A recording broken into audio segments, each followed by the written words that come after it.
Y ahora vamos a meternos de lleno, estamos con Mariana Carvajal. ¿Cómo estás? Cada vez que venís, Mariana, traes temas Cambiamos de clima. potentes. Sí, por más lindo que esté afuera el día, hoy nos vas a contar una historia realmente de película. Estamos con Soledad Deza, que es la abogada de Belén. En el caso Belén, seguramente lo escuchaste, es esta joven que hace 2 años fue a un hospital en Tucumán con unos cólicos, unos dolores abdominales, tuvo un aborto espontáneo, quedó presa y nunca más recuperó la libertad. Recién en agosto, después de casi 900 días de estar presa en una cárcel por un aborto espontáneo, gracias al enorme trabajo de Soledad Deza, abogada de Católicas por el Derecho a Decidir, logró revertir la causa porque Belén fue condenada por homicidio doblemente agravado por el vínculo y por alevosía a 8 años de prisión en un fallo arbitrario, sin pruebas, que ni siquiera la vincularan filialmente con el feto que le adjudicaban que ella había matado en el baño del hospital. Bueno, eso seguramente te acordás porque hubo mucha movilización de organizaciones de mujeres reclamando por la libertad de Belén y ahora se reclama por la anulación de la condena. Exactamente. Y estamos con Soledad porque, a ver, la pregunta que a una le surge como mujer, muchas mujeres a lo largo de su vida pueden sufrir un aborto espontáneo. Y el hecho de sufrir un aborto espontáneo, ¿significa que vamos a terminar presas como A Soledad Belén? le pasó. Sí, es importante que la gente sepa que la relación médico-paciente está protegida por la confidencialidad. ¿Esto qué quiere decir? Que ante un evento obstétrico adverso, sea provocado, sea espontáneo, todo lo que ocurra en el marco de esa atención sanitaria está protegida y los profesionales de la salud tienen la obligación de evitar revelar aquello que conocen en virtud de la relación médico-paciente. Lamentablemente el caso de Belén marca una violación a la confidencialidad médico-paciente que terminó en la cárcel, ¿no? De una joven que tenía 25 años en ese momento.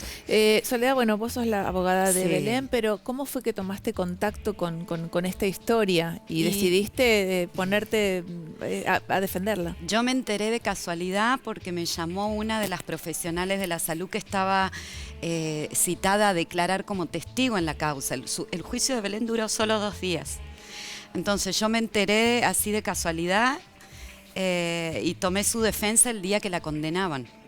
Pero ella está presa desde los 10 minutos después de salir del quirófano. Estuvo detenida primero en la sala de partos comunitaria y finalmente, después de 5 días internada en el Hospital Avellaneda, le dieron de alta al penal, que es donde estuvo hasta el 18 de agosto.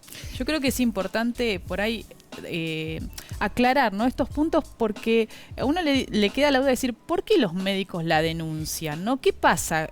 Ahora hay 2 casos en Santiago del Estero, también similares al de Belén, donde los médicos en un hospital público, cuando una mujer llega con un aborto en curso, terminan denunciando a la mujer que fue a buscar atención médica. Vos señalabas que no se puede violar el secreto médico, pero ¿qué pasa con los médicos que lo violan? Y en esas circunstancias, ¿qué sucede? Bueno, los médicos que violan el secreto profesional transgreden obligaciones médico-legales y además obligaciones éticas.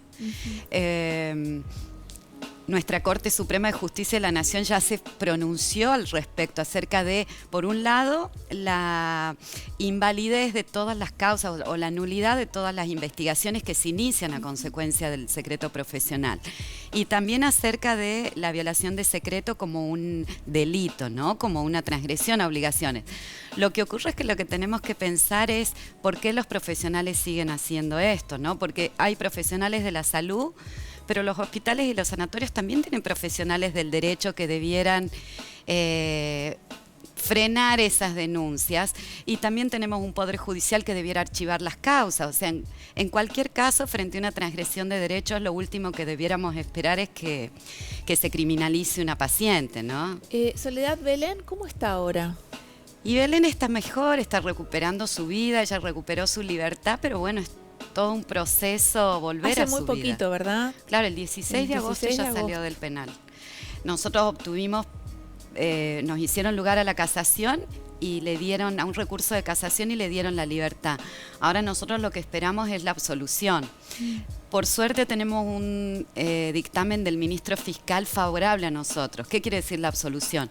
Que la justicia reconozca que Belén es inocente, que siempre fue inocente, y que lo que hubo ahí es una condena moral de quienes la atendieron, que con la colaboración de la policía y con la colaboración del Poder Judicial, de un sector patriarcal del Poder Judicial, lograron una cárcel para Belén, pero injustamente. Ahora, hay algo, Soledad, que me llama la atención.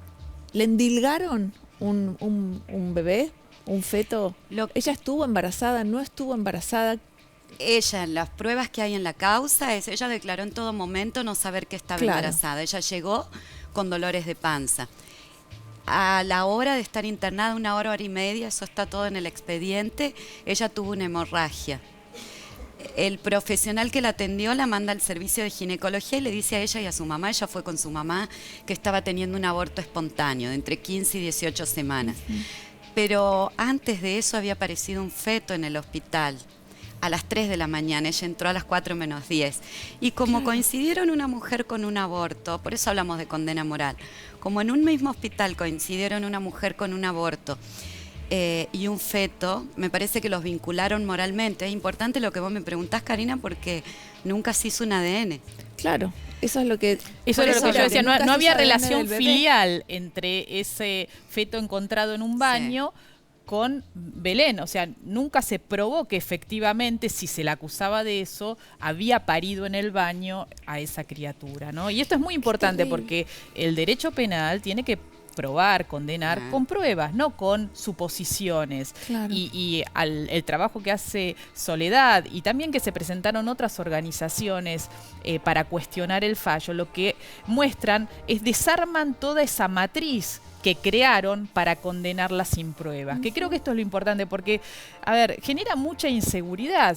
¿Cómo van ahora las mujeres que tienen dolores abdominales a un hospital en Tucumán? Pero hace poquitas semanas pasó lo mismo en Santiago del Estero, en 2 hospitales, donde mujeres que van con dolores abdominales o con un aborto en curso, que es una situación que le puede pasar a las mujeres en edad reproductiva.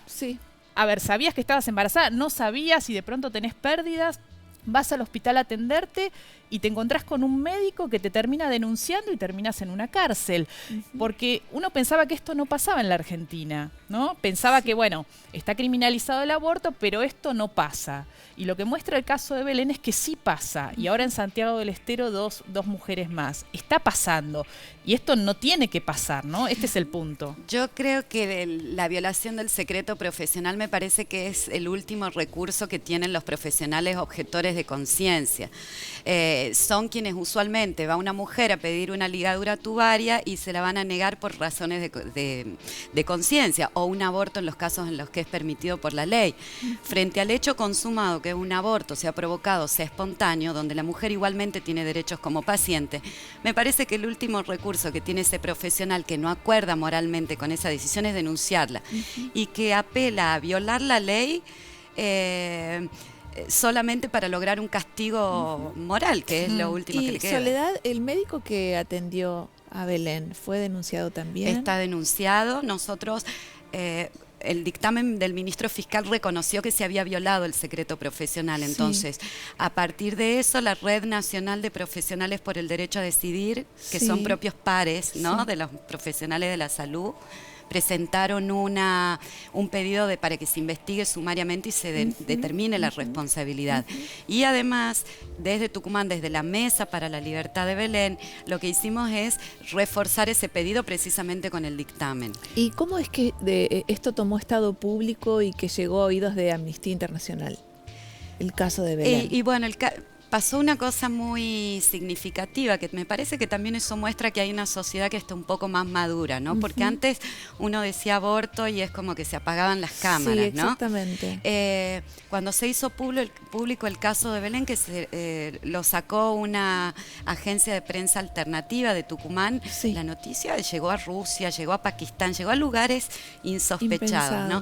Y a partir de ahí recibimos el apoyo de Amnistía y de otras organizaciones de mujeres y de derechos humanos que fueron adhiriendo a la causa, me parece, porque que el propio cuerpo de forma natural rechace un embarazo es algo que le puede pasar a cualquier mujer. Totalmente. Lo que queda pensar después de esto es, me parece a mí que no es solamente que una maternidad forzada también es una cárcel para una mujer, Absolutamente. ¿no? Mañana es justo el día de acción, de lucha por la despenalización del aborto en el mundo, ¿no? Y va a haber acciones a lo largo y a lo ancho del país, justamente levantando esta bandera.